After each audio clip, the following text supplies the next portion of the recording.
ফরিদপুরের সদর উপজেলা নির্বাহী কর্মকর্তার বিরুদ্ধে আওয়ামী লীগ ফিরে আসবে বলে মন্তব্য করার অভিযোগ তুলেছেন বৈষম্য বিরোধী ছাত্র আন্দোলনের নেতারা। স্থানীয় গণ্যমান্য ব্যক্তিদের সঙ্গে জনপ্রশাসন সংস্কার কমিশনের মতবিনিময় সভায় এ অভিযোগ ওঠার পর ইউএনওকে তাৎক্ষণিক প্রত্যাহারের নির্দেশ দিয়েছেন জনপ্রশাসন মন্ত্রণালয়ের জ্যেষ্ঠ সচিব মোহাম্মদ মোখলেসুর রহমান। জেলা প্রশাসনের সম্মেলন কক্ষে আয়োজিত সভায় উপস্থিত ছিলেন জনপ্রশাসন সংস্কার কমিশনের প্রধান আব্দুল মুহিত চৌধুরী। এতে সভাপতিত্ব করেন ফরিদপুরের জেলা প্রশাসক কামরুল হাসান মোল্লা। সভায় স্থানীয় গণ্যমান্য ব্যক্তি, বৈষম্য বিরোধী ছাত্র আন্দোলনের প্রতিনিধি এবং জনপ্রশাসন সংস্কার কমিশনের সদস্যরা উপস্থিত ছিলেন।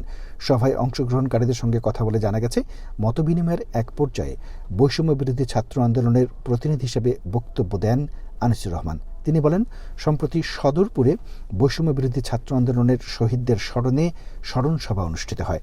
সেখানে প্রধান অতিথি ছিলেন ইউএনও আল মামুন। ওই অনুষ্ঠানে তিনি বক্তব্য দেন। তিনি বলেন, দিল্লির কোনো প্রেসক্রিপশনে চলবে না বাংলাদেশ। আনিসুর রহমানের অভিযোগ, এরপর ইউএনও আল মামুন তাকে ডেকে নিয়ে কথা বলেন। সে সময় তিনি তার অঙ্গভঙ্গি ও কৌশলে বলার চেষ্টা করেন, Awami League will be come back today or tomorrow.